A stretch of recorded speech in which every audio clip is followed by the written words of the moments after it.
दोस्तों गाजा के अंदर इसराइल ने जो कत्ले आम मचा रखी है, लोगों का खाना पानी बंद करके चुन चुन कर आम फलस्तीनियों को जो मारा जा रहा है, ये ह्यूमन राइट के वायलेशन के साथ साथ बैनुल अक़वामी निज़ाम और कवानीन की खिलाफ वर्जी भी है। मैं आपको बताता चलूं दोस्तों कि जंग ये दो तरफ के लड़ाकों के दरमियान लड़ी जाती है।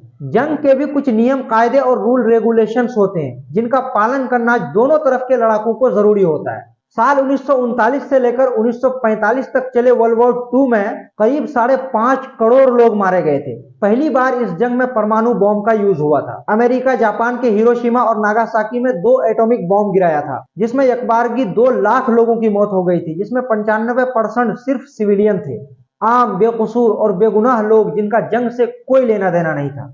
जैसी तबाही इस जंग में मची वैसा दोबारा ना हो, इसके लिए साल 1949 में स्विट्जरलैंड की राजधानी जेनेवा में सभी देशों के नेताओं ने बैठक की।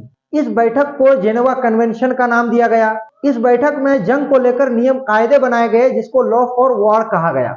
इसमें जंग को लेकर जो नियम कानून बने, इसको लगभग सभी 196 देशों ने मान्यता दी। आज के टाइम जिसका पालन करना हर किसी के लिए जरूरी है जंग के दौरान। जेनेवा कन्वेंशन बैठक में यह तय हुआ कि युद्ध के दौरान आम नागरिकों को निशाना नहीं बनाया जाएगा। रिहायशी इलाकों, इमारतों, स्कूलों, कॉलेजेस और घरों को निशाना नहीं बनाया जाएगा। डॉक्टर्स, मेडिकल वर्कर्स और पत्रकारों को निशाना नहीं बनाया जा सकता। हॉस्पिटल और मेडिकल यूनिट पर हमला नहीं कर सकते। ऐतिहासिक यादगारों, धार्मिक स्थल और सकाफती वर्षे पर भी हमला नहीं किया जा सकता।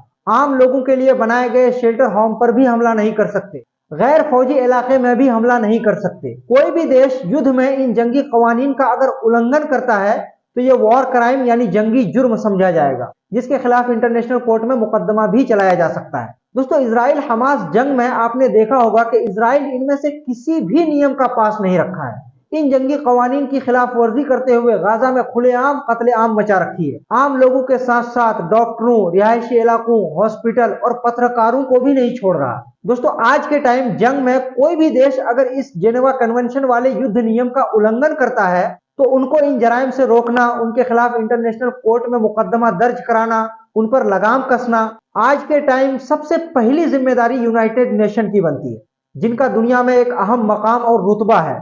आलमी सतह पर यूनाइटेड नेशन को इंटरनेशनल गवर्नमेंट के रूप में देखा जाता है। दूसरी जिम्मेदारी सुपर पावर की बनती है, जो देश दुनिया में खुद को सबसे बड़ा ताकतवर समझता है, यानी अमेरिका।